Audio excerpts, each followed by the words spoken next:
En la agenda jurisdiccional del Pleno de la Suprema Corte se encuentran dos acciones promovidas por la Comisión Nacional de Derechos Humanos y el Instituto Nacional de Transparencia. Demandan invalidar diversos artículos del Código Nacional de Procedimientos Penales que regulan la geolocalización, embargo precautorio, detención en flagrancia por delitos que requieren querella, inspección de personas y vehículos, aseguramiento de bienes o derechos relacionados con operaciones financieras, resguardo domiciliario como medida cautelar, duración de las medidas cautelares, arresto hasta por 15 días como medida de apremio y asistencia jurídica internacional a petición del imputado. Todas estas medidas se consideran violatorias de distintos derechos humanos.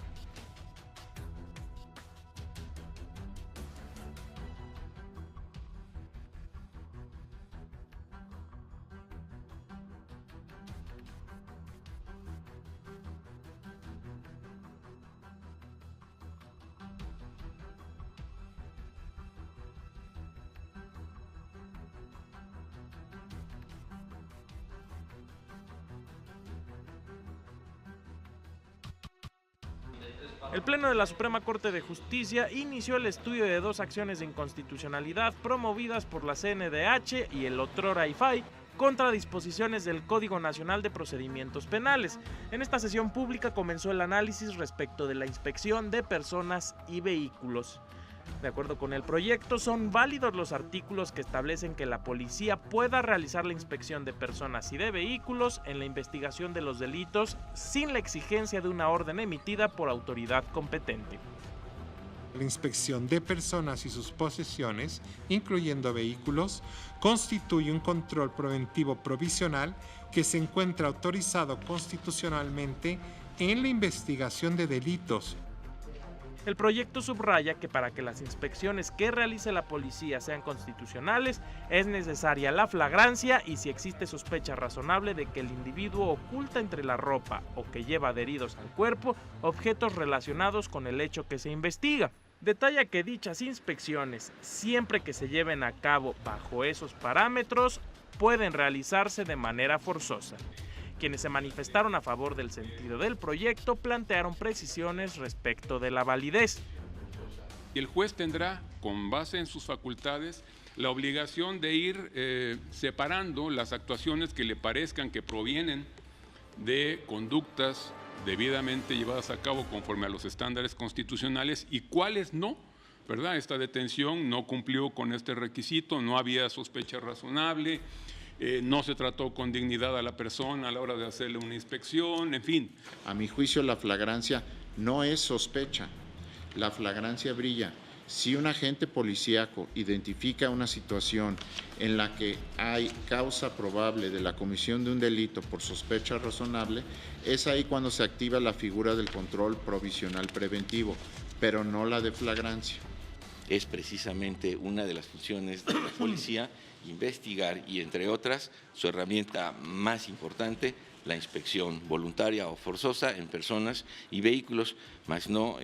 enarbolada o construida a partir de algunas divisiones que me llevarían más a entender, quizá hasta un desbordamiento de competencias. Hubo planteamientos contra la inspección de personas y la revisión corporal que contemplan los artículos 251 y 268 del Código Nacional. No puedo aceptar la afirmación de que las inspecciones son y deben ser la tarea primordial y connatural de la función investigadora de los delitos en la etapa de investigación, sin necesidad de pasar por el control judicial. A mí me parece que este nuevo supuesto de control previo que se establece en el artículo 268 y que se avala en el proyecto no se compadece con la Constitución y se puede prestar a múltiples inconvenientes prácticos, como es que la policía, so pretexto de que está investigando un delito, pueda llevar a cabo revisiones o inspecciones en una persona sin que haya una sospecha razonable de que está cometiendo un ilícito.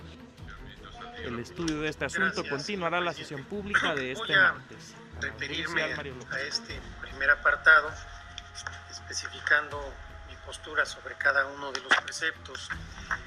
Debo decir, en primer término, que no comparto las consideraciones del proyecto y tampoco en gran medida comparto el sentido al que se llega en él, ya que me parece que las conclusiones a las que arriba se desprenden, como no puede ser de otra manera, de la argumentación que le precede. Si nosotros vemos en primer término el artículo 268 que habla de inspección de personas en la parte impugnada, dice: en la investigación de los delitos, la policía podrá realizar la inspección sobre una persona y sus posesiones en caso de flagrancia. Aquí no hay problema, el problema viene en la segunda parte. O cuando existan indicios de que oculta entre sus ropas o lleva adheridos a su cuerpo instrumentos, objetos o productos relacionados con el hecho considerado como delito que se investiga. Esta última parte del párrafo que acabo de leer, o esta última oración,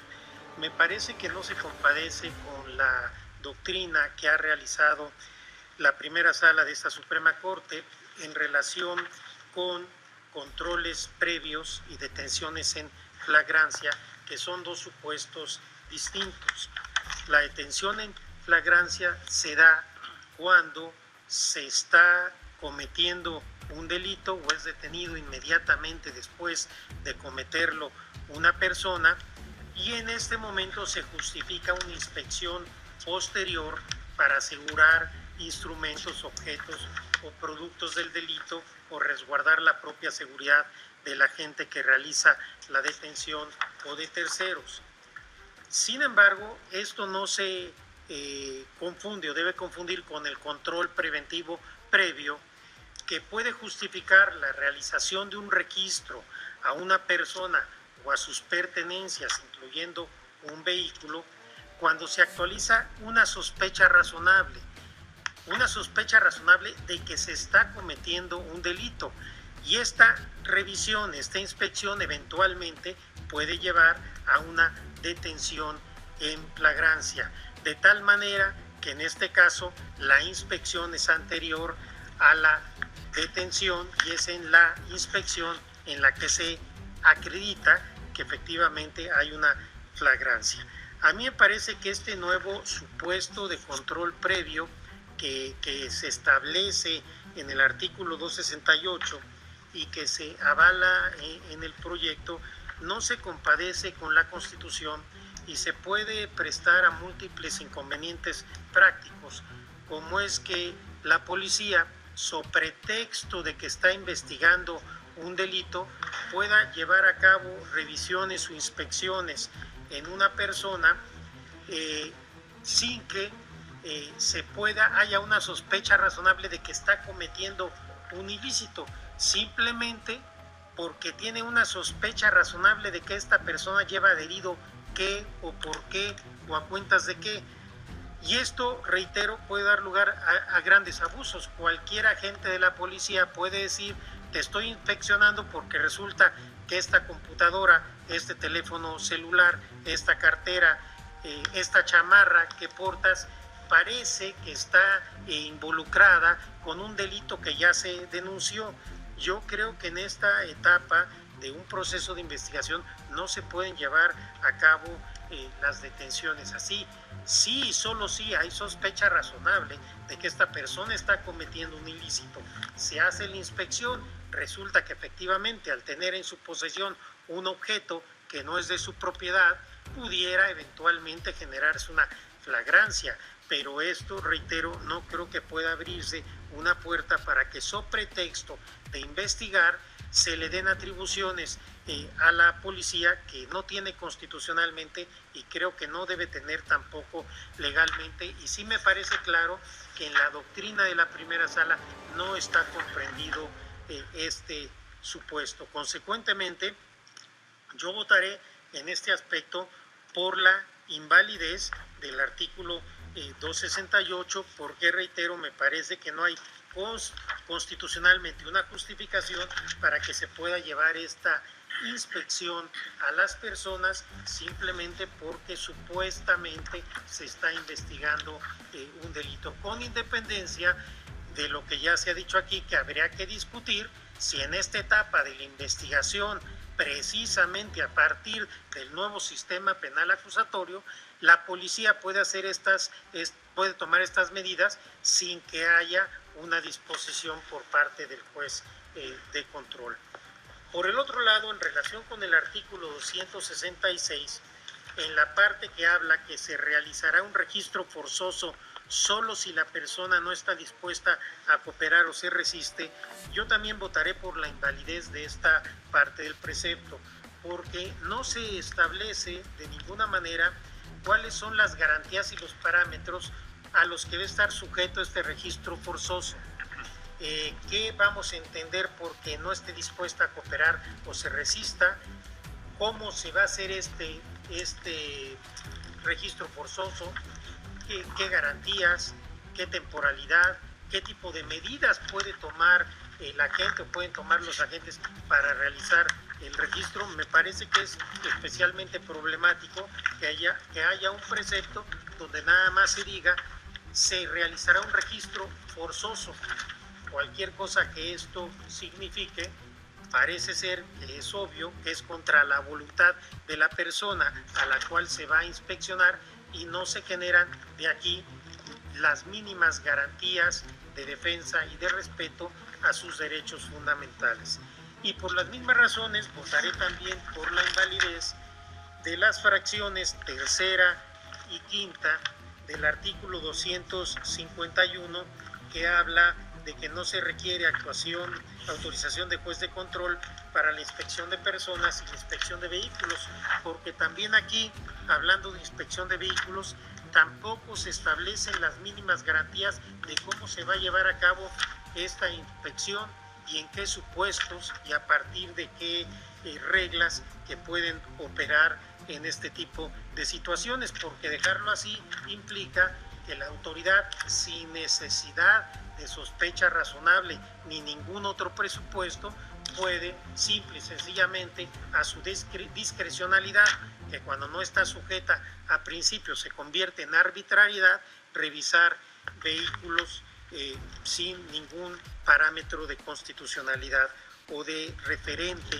de constitucionalidad y legalidad. No hay principio de legalidad en estos tres preceptos porque la ley no prevé, en un caso prevé un supuesto que constitucionalmente no es admitido y en los otros no establece sobre qué reglas o parámetros va a actuar la autoridad para que, por un lado, la autoridad tenga a su disposición cuál es el camino que tiene que utilizar y por el otro lado, el particular pueda resistir aquello que ya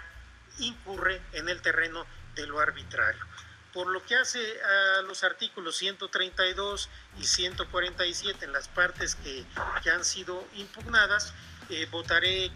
por la validez, sin embargo, por razones distintas a las que se contienen en el proyecto. Gracias, presidente. Por mayoría de votos, el Pleno de la Suprema Corte de Justicia declaró la validez de 3 artículos del Código Nacional de Procedimientos Penales relativos a la inspección de personas y de vehículos.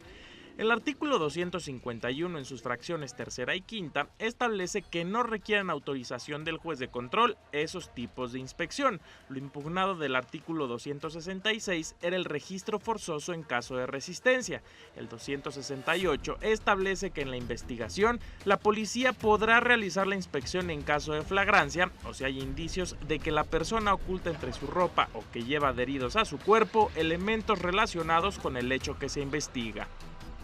Las normas cuestionadas persiguen un fin constitucionalmente imperioso, pues buscan proteger los derechos humanos de la colectividad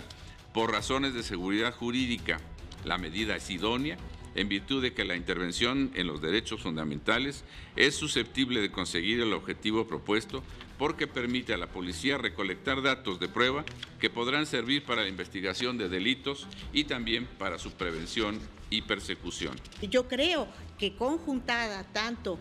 la ley del Sistema Nacional de Seguridad, que establece las obligaciones de los policías en cuanto a su actuación, y el Código Nacional de Procedimientos Penales, la actuación es correcta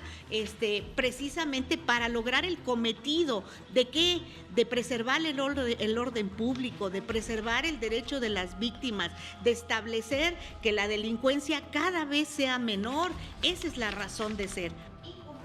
Por unanimidad, declaró la validez del artículo 132, fracción séptima, que fija como obligación de los policías practicar las inspecciones y otros actos de investigación y reportar sus resultados al Ministerio Público, y que en los que se requiera autorización judicial deberá solicitarla a través del Ministerio Público, así como el artículo 147, párrafo tercero, que indica que la inspección por los cuerpos de seguridad deberá conducirse conforme a los lineamientos del propio código. También por unanimidad declaró la validez del artículo 148 del mismo código, que establece que si se detiene a una persona por un hecho que pudiera constituir un delito y que requiera querella, será informado de forma inmediata a quien pueda presentarla. En la próxima sesión pública continuará el estudio del asunto en lo referente al artículo 242, relativo al aseguramiento de bienes o derechos relacionados con operaciones financieras y que puede practicarse por el Ministerio Público directamente o a solicitud de la policía. La propuesta del proyecto es que el artículo es inconstitucional.